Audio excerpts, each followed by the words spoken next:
Advance Happy Fiesta po sa ating lahat. Nakahanda na po ba yung mga kakatayin nating panghanda? No?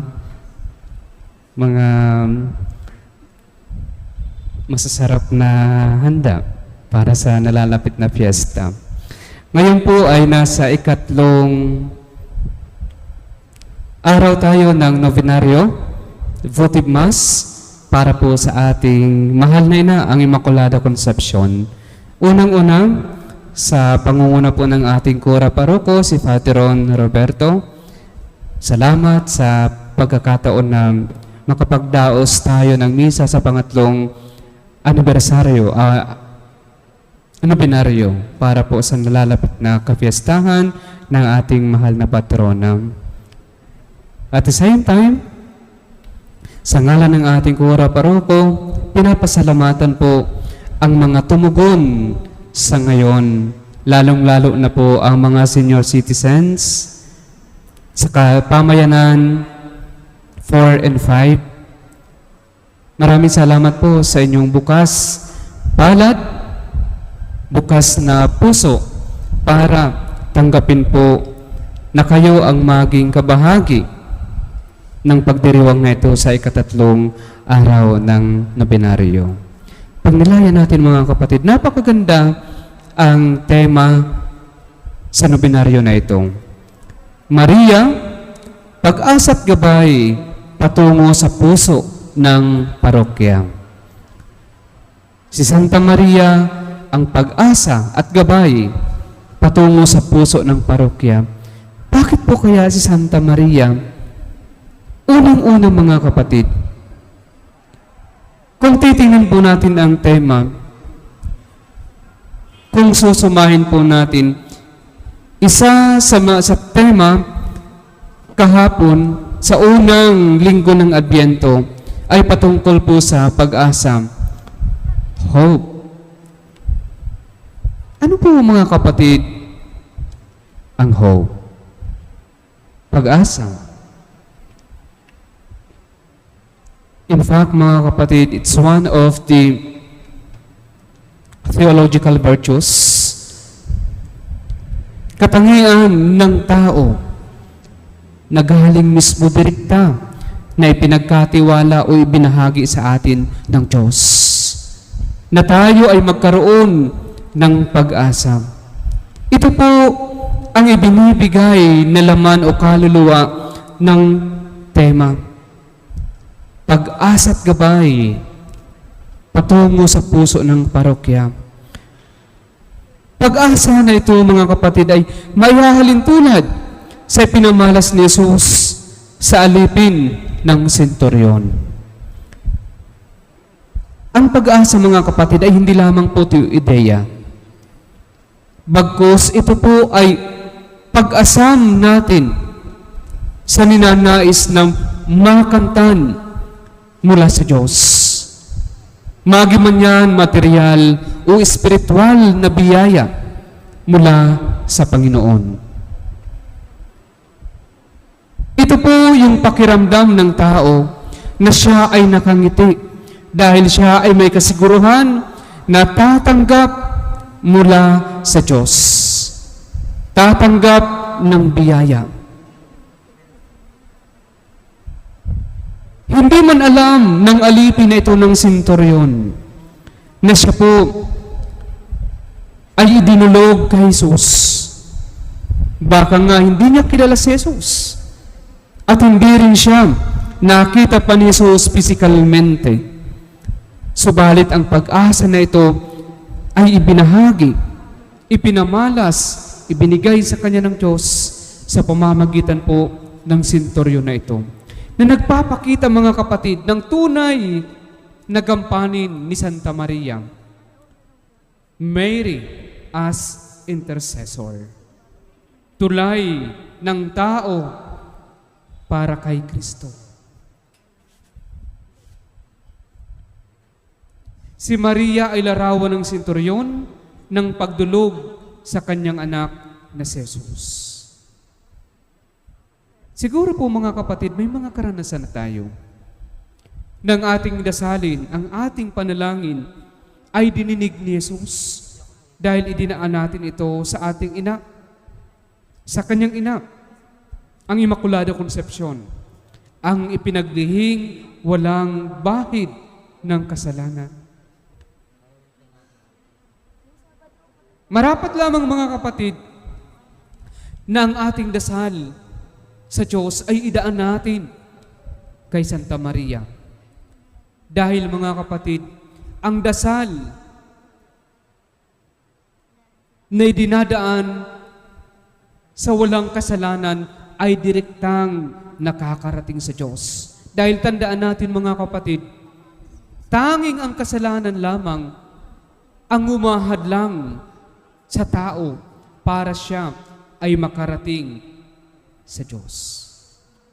Itong si Santa Maria ay walang kasalanan, kaya ang kanyang buhay ay direktang may komunikasyon sa Diyos. Kaya binigyan tayo ng kaalaman, ng katuruan ng ating dasal, kailangang idaan kay Santa Maria. Intercession.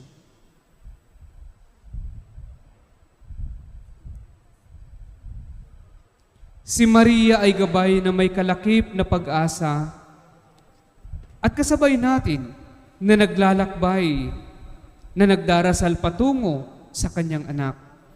Isipin natin mga kapatid, iniwan po natin yung ating kanya-kanyang bahay. Nagparito tayo sa simbahan. Huwag nating isipin na tayo lang ang pumunta dito. Sinamahan pala tayo ni Santa Maria. Sinasamahan niya tayo magdasal at this very moment.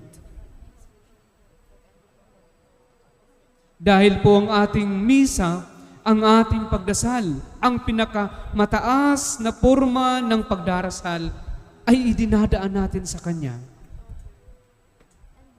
Naglalakbay tayo kasama si Maria patungo kay Kristo. Mga kapatid, sino bagang ang puso ng parokya? Ang puso ng parokya ay walang iba kundi ang puso mismo ni Jesus. Ang puso mismo ni Jesus. Hindi po ito basta-basta bubukas kung hindi po tayo kakatok sa puso ni Maria. Di ba? The two hearts. Kailangan muna nating dumaan. Kailangan muna nating buksan ang puso ni Maria. Tayo ay kumakatok sa Kanya. Para ang puso ng Kanyang anak na maibigin at maawain ay mabuksan din. Napakagandang simbolismo mga kapatid na ang ating banal na misa ay idinadaan natin sa pagdarasal kay Santa Maria. Isang tunay na gawain ng Kristiyano na hindi po natin iniiwan si Santa Maria sa paglapit natin sa kanyang anak. Dahil si Maria ay may espesyal na lugar sa puso, sa buhay ng kanyang anak na ating Panginoong si Jesus. Ibig sabihin mga kapatid, ang tunay na puso ng ating simbahan ay ang puso ni Jesus. Sa pamamagitan ng puso ng kalinis-linisang Maria. Sa bawat pagparito natin sa simbahan, tayo ay kumakatok sa puso ni Jesus upang kanyang pagmamahal ating madama tulad sa pagmamahal na nadama ng alipin ng senturyon. Tulad sa alipin ng senturyon. Kung titingnan natin mga kapatid, sino bagang tinatawag na Panginoon, Lord, with small l, na magsasakripisyo para sa kanyang alipin? Wala mga kapatid. Subalit tingnan natin ang naging ugali ng senturyon na ito, na sa kanyang pagiging amo, sa kanyang pagiging tinitingala mayaman, nagpakababa para lamang idulog kay Kristo ang kanyang alipin. Ito po mga kapatid ang ginagawa ni Santa Maria. Sa kababaan ng kanyang puso, kanyang niyayakap ang mga abang, ang makasalanan. Nang sa gayon, ito ay kaawaan ni Jesus. Kitang-kita sa senturyon na ito ang ugali ni Santa Maria. Ibinaba niya yung kanyang puso, yung kanyang sarili para sa kanyang alipin. At nagkaroon po ng kagalingan ang alipin na ito. Tayo po, naghahangad, hinahangad ni Santa Maria ang kagalingan sa bawat isa sa atin. At ito po ay hindi ipagdaramot ng kanyang anak kung tayo ay papasakop sa Diyos sa pamamagitan po ng kanyang ina na si Santa Maria. Ang alipin ay nagpasakop sa senturyon. At ang senturyon ay lumapit kay Jesus. Napakaganda, lagi ko po itong sinasabi, I am always commending all of you. Napakalaki po ng inyong debosyon sa ating mahal na ina. Bilang patrona, bilang modelo, bilang huwaran ng bawat parokyano ng ating simbahan.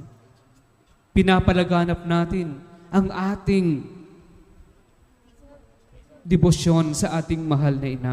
At ang lahat ng ito, mga kapatid, katulad sa senturyon, literal na ibinabahagi, iniaalay ni Santa Maria ang ating mga effort, ang ating dasal. Kaya mga kapatid, huwag po tayong manghinawa, rain or shine. Nakikita ko po kayo mga kapatid. Naglalakad ako galing sa aming apostolic house. Bit-bit nyo ang larawan ni Santa Maria para pumunta sa mga bahay-bahay para sabay-sabay na magdasal, magsanto rosaryo. Nakakataba ito ng puso ng pananampalataya. Naganap na isinasabuhay natin ang ating sinumpaan na yayakapin natin si Santa Maria dahil ito ang ating patrona. At hindi po ito nagsisimula at natatapos sa Kanya. Ito po ay inihahatid niya bilang maganda, humahalimuyak na alay sa Kanyang anak na si Jesus. Pagkatapos ng misang ito mga kapatid, uuwi po tayo. May baong bagong pag-asa. Na ito po ang magbibigay ng kagalakan sa ating puso. Na tayo po ay dudulog naman sa Diyos sa pamamagitan po ng ating mahal na ina. Dahil nagbibigay po ng assurance, kasiguruhan po ang ating ina na Santa Maria na hindi niya po pipigilin, hindi niya po sasarilinin lamang ang ating mga dasalin. Ito po ay Kanyang iaalay sa Kanyang anak na si Jesus. Ialay natin mga kapatid sa pamamagitan ni Santa Maria ang mga daladala natin sa ating kalooban, sa ating isip. Ano man po ang ating mga pinagdaanan na po iyan ni Santa Maria. Alam at alam yan ni Santa Maria. Kagalakan ng ating mahal na ina na dumulog ang umaasa niyang mga anak sa Kanya at humihingi ng tulong. At ito po ay Kanyang ihahatid sa Kanyang anak na si Jesus na ating Panginoon. Samot dalangin din natin ang lahat ng pamilya, sakop po ng ating parokya, na sila kasama natin, lumakbay, may iisang tahakin patungo sa puso ng parokya na walang iba ang puso ni Jesus, kasama sa paglalakbay ang ating ina, ang Immaculada Concepcion, si Santa Maria. God bless po sa ating lahat. Patnubayan tayo ng Diyos sa pamamagitan po ng ating ina si Santa Maria. Magsitayo po tayo.